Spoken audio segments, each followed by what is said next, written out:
ni chama cha siasa. Kama chama cha siasa anapokuwa na uchaguzi, kushiriki katika uchaguzi ni sehemu mojawapo ya shughuli za chama cha siasa. Na katika maelezo yangu nilikuwa natoa wito hapa. Nilitoa wito kwamba rais aweze kuchukua hatua za haraka, kukutana na wadau wa demokrasia, wakiwemo vyama vya siasa, kuweza kutazama namna gani tunaweza tukaingia katika uchaguzi wa 2025 ukiwa ni uchaguzi huru na wa haki. Na tulikuwa tunajadiliana na juzi tu hapa tulikuwa tuna kikao cha TCD, ambapo TCD inajumuisha vyama vyote vyenye uwakilishi wa wabunge. Hivi sasa katika kipindi hiki mwenyekiti wetu ni mwenyekiti wa Chadema ndio mwenyekiti. Tunalijadili hivi na kuweza kutazama namna gani tunaweza kuchukua hatua za kuweza kufika katika uchaguzi utakaokuwa huru na wa haki. Sasa kwa sisi ambao bado tunafanya haya majadiliano na bado tuna matumaini kwamba majadiliano yatazaa, kwa hiyo lakini pana uchaguzi unakuja, na huwezi katika mapambano ni pamoja na kushiriki kwenye uchaguzi. Huwezi ukasema kwamba haushiriki wakati una madai haya. Lazima ueleze kwamba unaingia piga ua haki iweze kupatikana. Sasa hapa wewe unataka ukibana mtu aeleze kwamba isipokuwa hivi isipofanyika hapo utakuwa unajimaliza. Na ndipo wanapopenda kulisikia kwamba wewe utoe nani kwamba isipokuwa hivi.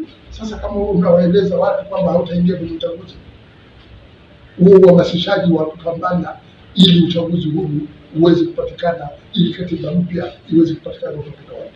Kwa hiyo ni lazima utumie busara. Unafanya madai, lakini vile vile unasema kwamba sisi tutapambana kuweza kudai haki. Tunafanya marudio ya kutazama watu tulikosea, na kuna mambo mengi tumezungumza hapa.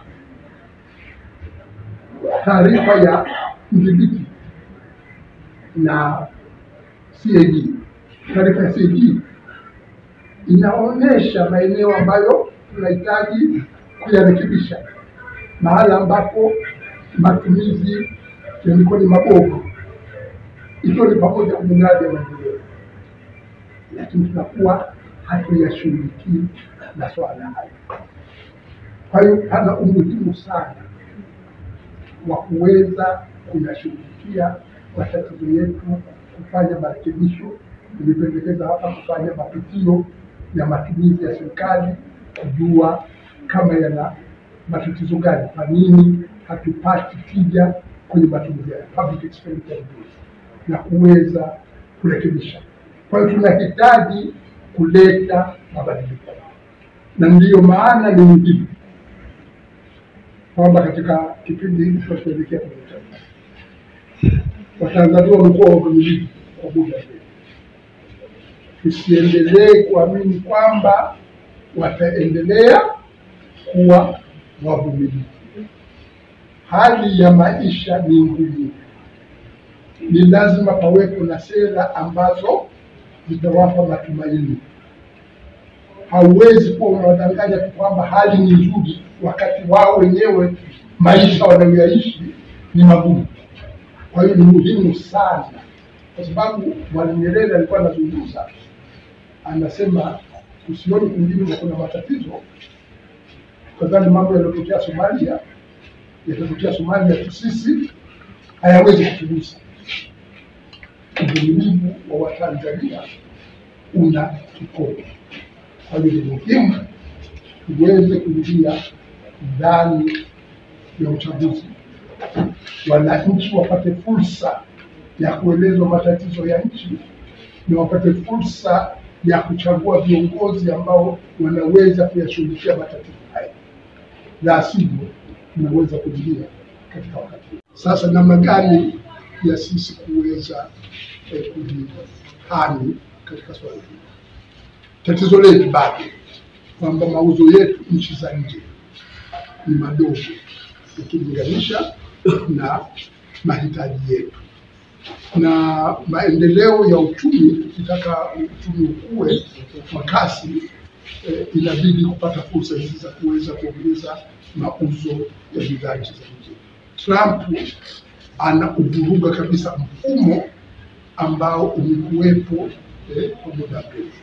Kwa hiyo utaratibu wa kuweza kujihami, kwanza kuweza kuongeza tija katika matumizi yako ya ndani, kwamba katika matumizi yako ya serikali uweze kuongeza tija, matumizi hayo yaweze kuzalisha huduma na bidhaa kwa wingi zaidi. Kuongeza efficiency ndani ya nchi ni muhimu sana, lakini vile vile katika maeneo ambayo bado una fursa ya kuweza kuongeza kuuza bidhaa, mathalan Wachina wamefuta ushuru wa forodha kwa bidhaa zinazotoka katika nchi za Kiafrika ikiwemo Tanzania. Tutazama kwamba masoko hayo tunaweza tukayatumiaje kuongeza uuzaji wa bidhaa zetu nchi za nje, lakini muhimu sana kwa sisi kama Tanzania, na ndio maana nimesisitiza kwamba tunahitaji tufanye uchambuzi. Kwa nini tija yetu ni ndogo? Tunawekeza 40% ya pato la taifa, lakini ukuaji wetu wa uchumi ni mdogo. Hilo ni sehemu mojawapo muhimu. Benki haikueleza hivi, waziri wa fedha hakueleza hivi, lakini tunahitaji kujua kwa nini tija ya uwekezaji wetu ni ndogo sana. Na benki unaweza kutusaidia kwa sababu wana wataalamu, wanaweza kufanya research, wakaweza kuonesha kwa nini hivi sasa tija ya ujumla, kwa nini tija hiyo inaporomoka nchini Tanzania. Hamna tija katika uwekezaji. Kwa hiyo haya ni maeneo ambayo kazi tunaweza kuwa na mkakati wa pamoja kwa namna gani wa kuweza kukuza uchumi unaopunguza umaskini katika mazingira haya ambayo Trump na vile vile Trump atakuwepo hapa kwa miaka mingi, lakini kwa hatua ambazo amezichukua tayari, imani ya masoko, imani ya wawekezaji, imani ya watu duniani kote kwamba huu mfumo wa sasa kuwa utaendelea kuwepo ilikuwa imeporomoka.